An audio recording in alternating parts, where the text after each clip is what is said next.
Thank you, Senator, and it's an honor to be invited here by you. You're my state senator, so it's good to be here. Certainly, the question of whether medical marijuana has had a positive or negative effect depends on your perspective.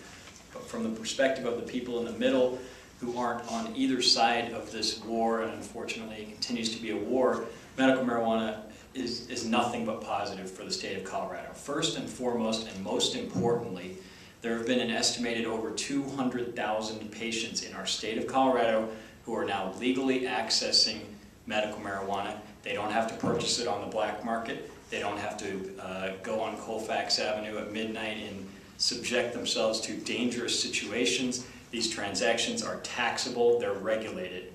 So first and foremost, there are hundreds of thousands of patients in our state who are receiving relief from this miracle medicine. And don't believe me, talk to them. Over and over, I have heard hundreds of stories of people who, tears in their eyes, tell me that this saved their life. This gets them off of addictive, negative, destructive medicines. And we have doctors here who know more about that than I do. So that's the most important thing, the patients, and the patients are benefiting. Secondly, medical marijuana has created tens of thousands of jobs in our state. There are over 1,000 dispensaries statewide in Colorado, over 1,000 of them. Each one of those at least creates 10 jobs, and some of them are much larger than that. And I'm not even talking about just the employees who work there or the owners of the business. I'm talking about an entire industry that has been created and taken out of the shadows of prohibition. And raise your hand, by the way, if you think alcohol prohibition was a successful government policy. Didn't think so. All right, so we're emerging from our prohibition of our generation, which is marijuana prohibition. We're not completely out of it yet by any stretch, but we are emerging from that. So we have well over 1,000 functioning, regulated, legal, tax-paying, people-hiring, space-renting businesses across our state, up and down, east, west, north, and south. An entire cottage industry, accountants, construction professionals, legal consultants, people who install grow rooms, people who understand the equipment, marketing consultants, advertising. This industry spends millions of dollars a year and it generates economic activity and jobs. I talked to commercial realtors in Denver. They say the #1 source of their business right now in the commercial sector is medical marijuana, either the retail or the warehouse grow rooms. We are saving Colorado's economy, this industry. It's almost single-handedly. It's the only growth industry, no pun intended, in our state right now during these negative economic times.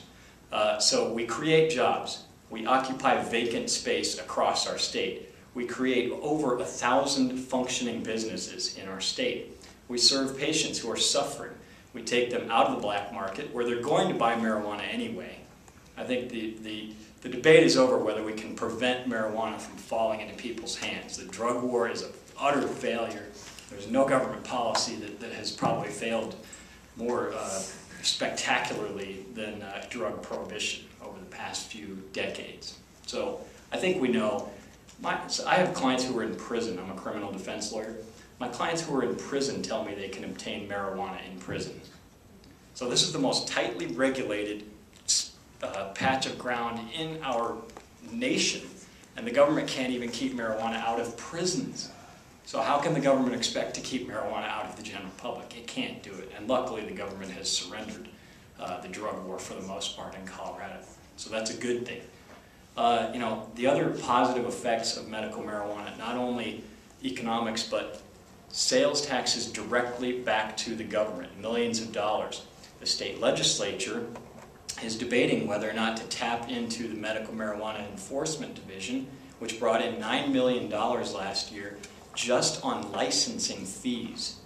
Just the fee that Mr. King and others have to pay to the state to license their business every year. And that's a fraction of the tax revenue that these businesses generate and pay legally to the federal, state, and local governments.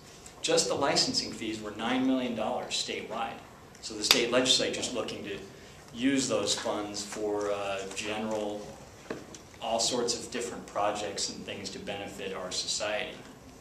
So it is difficult for anyone to claim that all of this economic activity, tax revenue, jobs, patients who are suffering who now get relief, it's hard for someone to claim that this has been a negative on our society, but people do. And those who generally claim that are members of the Prohibition industrial complex that still exists, and I'm talking about police, prosecutors, probation officers, court-mandated drug treatment professionals, people who benefit directly from drug prohibition, and there are many of those out there who receive their paycheck from drugs being illegal. They are resenting their slice of the pie getting slightly smaller from medical marijuana, and those people are not going to go quietly into the night, and those people have a lot of power. We give our police and our prosecutors an immense amount of power in our society. So they're not going to give up easily, and they'll tell you that it's been a negative. But if you talk to the patients and talk to the physicians too, there are over 1,000 physicians in our state. 1,000. This is not a fringe element by any means. Over 1,000 doctors in our state have written advice to patients to use medical marijuana. And that is still growing in acceptance among the medical community. It is controversial. It is pushing the envelope, and there's nothing wrong with that. Human beings need to continue evolving, and medical science needs to continue evolving. And medical marijuana is a big part of that. So thank you very much for being here.